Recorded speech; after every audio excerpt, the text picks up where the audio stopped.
Como é possível, eu pergunto, alguém gravar vídeo cheio de ódio, alguém gravar vídeo incitando ao ódio, falando da necessidade de destruir a dignidade humana, de incitar a violência e ao mesmo tempo posar de defensor dos preceitos evangélicos? Ou seja, eu uso o evangelho e uso a vida de Jesus, a quem eu digo seguir, para defender a violência, a tortura, a pena de morte e a destruição das pessoas. Adapto Deus ao meu universo moral. E aí o Deus customizado tem seu aspecto mais trágico. Faço Jesus defender a pena de morte, sendo que ele sofreu a pena de morte. Defendo a tortura em nome do bem, quando o supremo bem foi torturado.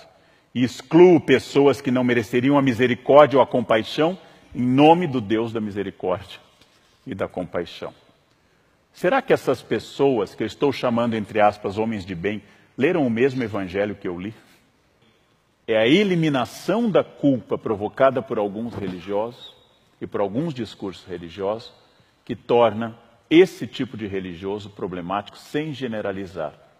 Porque perseguir, matar e fazer discurso de ódio em nome de Deus é a suprema elaboração do mal.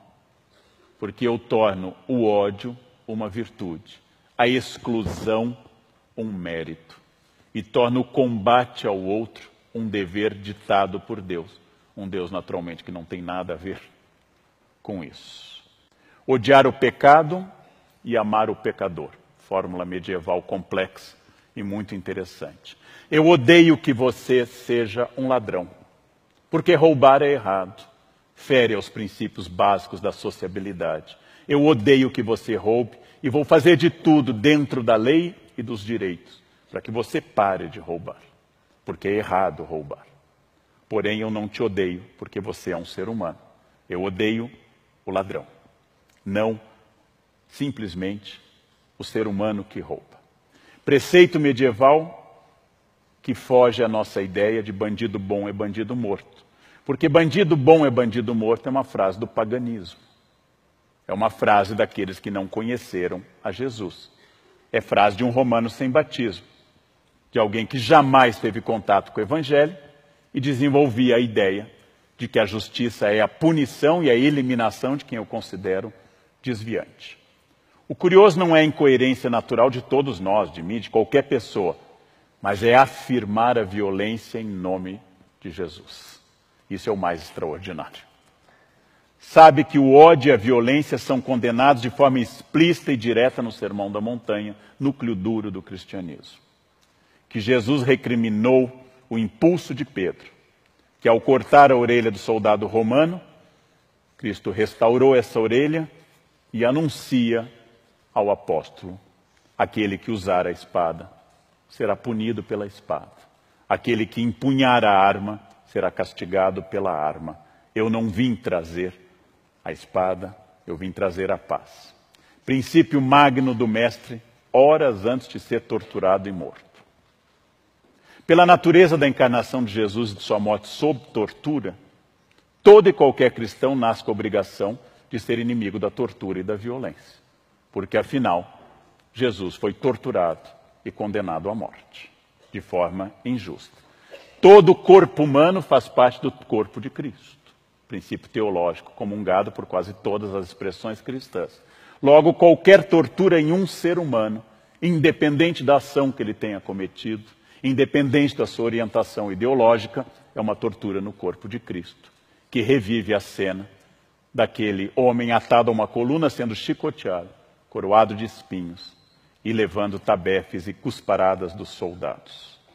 A tortura é oposta ao cristianismo. Mas, óbvio, foi cara a muitos momentos das instituições que se dizem cristãs e a muitos que hoje se consideram cristãos. Elogiar a tortura é o gesto mais poderoso para dizer que eu sou inimigo de Cristo, inimigo da fé. Obrigado.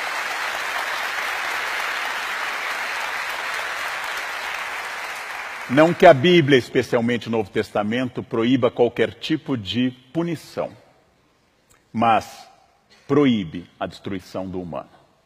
Mesmo que eu tenha que reter alguém para que não seja um perigo social, isso deve ser feito com respeito. Mesmo que a pessoa tenha errado como adúltera, eu não tenho que dizer, atirem à vontade a pedra, porque ela não é uma pessoa de bem. Jesus diz, quem não tiver pecado, atire a primeira pedra.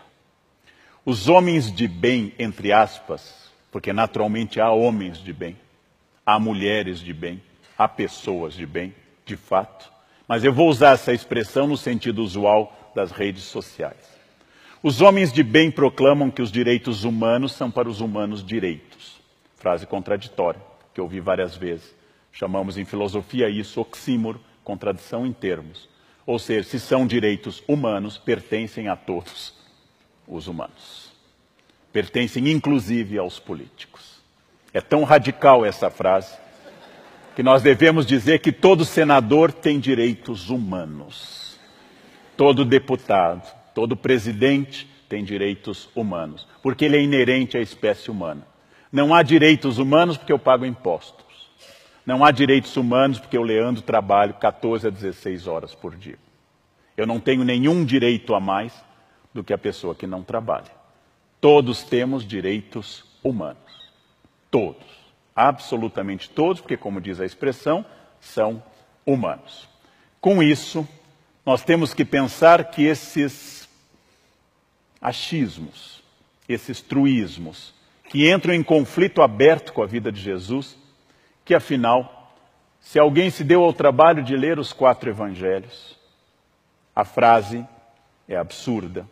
Jesus escolheu preferencialmente pecadores, desviados da sociedade, e fugiu dos doutores da lei e dos homens de bem da sua época.